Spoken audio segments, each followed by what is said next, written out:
بسم اللہ الرحمن الرحیم۔ السلام علیکم۔ یہ کہانی ایک یتیم بچے کی ہے۔ ایک حاجی صاحب کافی دنوں سے بیمار تھے۔ اب ان کے گردے واش ہوتے ہوتے ختم ہو چکے تھے۔ ایک وقت میں آدھا سلائس ان کی غذا تھی۔ سانس لینے میں بہت دشواری کا سامنا ہوتا تھا۔ نکاہٹ اتنی تھی کہ بغیر سہارے کے حاجت کے لیے نہ جا سکتے تھے۔ ایک دن چودھری صاحب ان کے ہاں تشریف لے گئے اور انہیں سہارے کے بغیر چلتا دیکھا تو بہت حیران ہوئے۔ انہوں نے دور سے ہاتھ ہلا کر چودھری صاحب کا استقبال کیا۔ چہل قدمی کرتے کرتے حاجی صاحب نے 10 چکر لان میں لگائے، پھر مسکرا کر ان کے سامنے بیٹھ گئے۔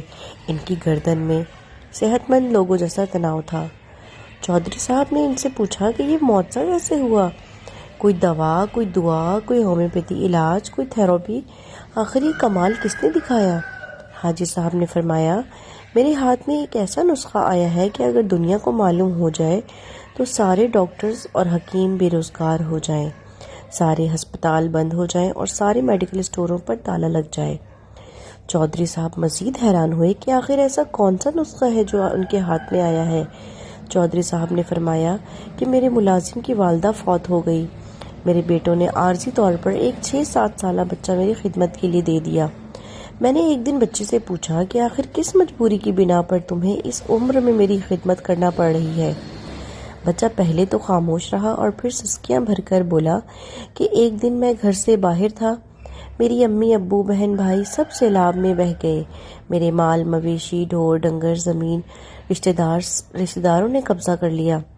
اب دنیا میں میرا کوئی نہیں ہے، اب 2 وقت کی روٹی اور کپڑوں کے عوض آپ کی خدمت پر مامور ہوں۔ یہ سنتے ہی حاجی صاحب کا دل پسیج گیا اور پوچھا کہ بیٹا کیا تم پڑھو گے؟ بچے نے ہاں میں سر ہلایا۔ حاجی صاحب نے مینیجر سے کہا کہ اس بچے کو شہر کے سب سے اچھے اسکول میں داخل کراؤ۔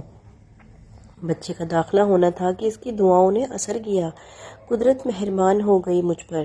میں نے 3 سالوں کے بعد پیٹ بھر کر کھانا کھایا۔ سارے ڈاکٹرز اور گھر والے حیران تھے۔ اگلے دن اس یتیم بچے کو ہاسٹل میں داخلہ کروایا اور بغیر سہارے کے میں ٹوائلٹ تک چلا گیا۔ میں نے مینیجر سے کہا کہ شہر سے 5 ایسے اور بچے ڈھونڈ کر لاؤ کہ جن کا دنیا میں کوئی اور سہارا نہ ہو۔ پھر ایسے بچے لائے گئے، انہیں بھی اسی اسکول میں داخل کروا دیا گیا۔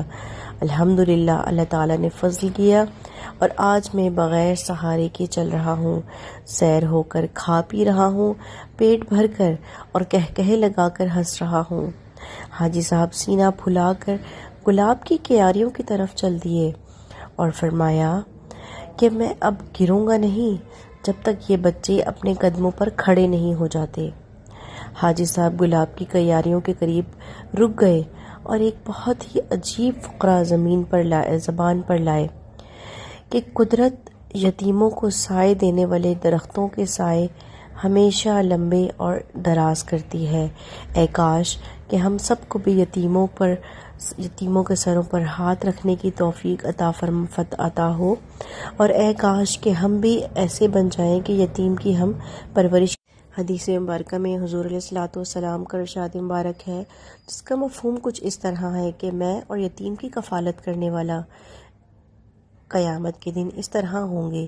اور آپ علیہ الصلوۃ والسلام نے اپنی انگلیوں کو یعنی دونوں شہادت کی اور اس کے ساتھ والی انگلیوں کو ملا کر کہا کہ میں اور یتیم کی کفالت کرنے والا قیامت کے دن اس طرح ہوں گے، یعنی ایک ساتھ کھڑے ہوں گے۔